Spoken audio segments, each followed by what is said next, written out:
ಮೂಡ ಕೇಸಲ್ಲಿ ಸಿದ್ದರಾಮಯ್ಯನವರಿಗೆ ಒಂದು ನಿರಾಸೆ ಇದ್ದಂಗಿದೆ. ಇವತ್ತು ಮಧ್ಯಂತರ ಆದೇಶ ಕೊಟ್ಟಿದೆ ಜನಪ್ರತಿನಿಧಿಗಳ ಕೋರ್ಟು, ನ್ಯಾಯಮೂರ್ತಿಗಳಾದ ಗಜಾನನ್ ಭಟ್ ಅವರು ಮೇ 7ರ ಒಳಗೆ ನೀವು ಅಂತಿಮ ವರದಿ ಕೊಡಿ ಅಂತ ಲೋಕಾಯುಕ್ತಕ್ಕೆ ಹೇಳಿದ್ದಾರೆ. ಅಂದರೆ ಅವ್ರು ಕೊಟ್ಟು ವರದಿ ಒಪ್ಪಿಬಿಡ್ತೀವಿ ಅಂತಲ್ಲ ಅವರು. ಆಮೇಲೆ ನೋಡೋಣ ಬೇರೆ ರಿಪೋರ್ಟ್ ವಿಚಾರಣ ಅಂತವರು. ಯಾಕೆ ತನಿಖೆ ಅಂದರೆ ಒಂದು 14 ಸೈಟೋ 3 ಸೈಟೋ 2 ಸೈಟೋ 30-40 20-30 ಮಾಡ್ಕೊಂಬರೋದಲ್ಲ, ಎಲ್ಲ ಒಟ್ಟಾರೆಯಾಗಿ ಮಾಡ್ಕೊಂಬರೋದು.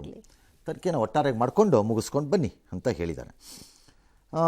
ನೋಡೋಣ ಮುಂದೆ ಏನಾಗುತ್ತೆ ಅಂತ ಅಲ್ವಾ.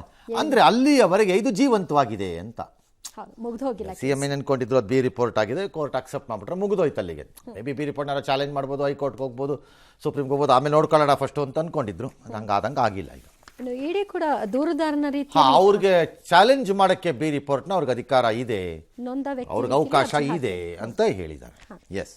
ಇನ್ನು DCM DK ಶಿವಕುಮಾರ್ ಪರೋಕ್ಷವಾಗಿ ಮತ್ತೊಮ್ಮೆ ಸಿಎಂ ವಿರುದ್ಧ ಸಿಎಂ ಆಗುವಂತ ಆಸೆಯನ್ನ ಹೊರಹಾಕಿದ್ದಾರೆ. ಬೆಂಗಳೂರಿನ ದೇವಸ್ಥಾನದ ಕಾರ್ಯಕ್ರಮದಲ್ಲಿ ಅವರು ಮಾತನಾಡಿದ್ರು, ನಮ್ಮ ಪ್ರಯತ್ನಗಳು ವಿಫಲ ಆಗಬಹುದು, ಆದರೆ ಪ್ರಾರ್ಥನೆ ವಿಫಲ ಆಗಲ್ಲ ಅಂತ ಪುನರುಚ್ಚರಿಸಿದ್ದಾರೆ. ಇದಕ್ಕೆ ಆದಿಚುಂಚನಗಿರಿ ಶ್ರೀ ನಿರ್ಮಲಾನಂದ ಸ್ವಾಮೀಜಿಗಳು ಕೂಡ ಮಾತನಾಡ್ತಾ, DK ಶಿವಕುಮಾರ್ ತಾವೇ ಕೆತ್ತಿಕೊಂಡ ಶಿಲ್ಪಿ, DKಶಿ ಹಲವು ನೋವು ಕಷ್ಟ ಸಹಿಸಿಕೊಂಡಿದ್ದಾರೆ, ಮತ್ತು ಶಕ್ತಿಯಾಗಿ ಮಾರ್ಪಾಟಾಗಿದ್ದಾರೆ, ಅಧಿಕಾರಕ್ಕೆ ಯೋಗ್ಯರು ಅಂತೆಲ್ಲ ಹೇಳಿದ್ದಾರೆ. ವರನೂ ಕೊಡುದಿಲ್ಲ, ಶಾಪನೂ ಕೊಡುದಿಲ್ಲ, ಅವಕಾಶ ಮಾತ್ರ ಕೊಡ್ತಾನೆ. ಆದ್ರೆ ನಿಮ್ಗೆ ಕೊಡುವಂತ ಒಂದು ಅವಕಾಶದಲ್ಲಿ ನೀವೇನ್ ಮಾಡ್ತೀರಿ ಅಂತ ಬಹಳ ಮುಖ್ಯ. ನಮ್ಗೆ ಆಸೆ ಬಹಳ ದೊಡ್ಡದಿದೆ, ಪ್ರತಿಯೊಬ್ಬ ಮನುಷ್ಯನಿಗೆ ಆಸೆಗೆ ಕೊನೆ ಇಲ್ಲ. ನಮ್ಮ ಪ್ರಯತ್ನಗಳು ವಿಫಲ ಆಗ್ಬೋದು, ಆದ್ರೆ ಪ್ರಾರ್ಥನೆ ವಿಫಲ ಆಗ್ಲಿಕ್ಕೆ ಸಾಧ್ಯ ಇಲ್ಲ ಅನ್ನೋದು ನನಗೆ ನಂಬಿಕೆ.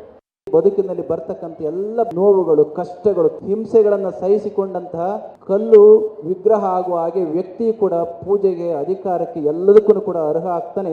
ಅಂತಹ ಒಂದು ಮೇಲ್ಪಂಕ್ತಿಗೆ ಸೇರಿದಂತಹವರು DK ಶಿವಕುಮಾರ್ ಹಲವಾರು ನೋವುಗಳನ್ನು, ಕಷ್ಟಗಳನ್ನ ಸಹಿಸಿ ಇವತ್ತು ಒಂದು ಕಡೆದ ಮೂರ್ತಿಯಾಗಿ, ಸಿಲಿಯಾಗಿ, ವ್ಯಕ್ತಿಯಾಗಿ ನಿಂತಿದ್ದಾರೆ. ಈ is A self made personality.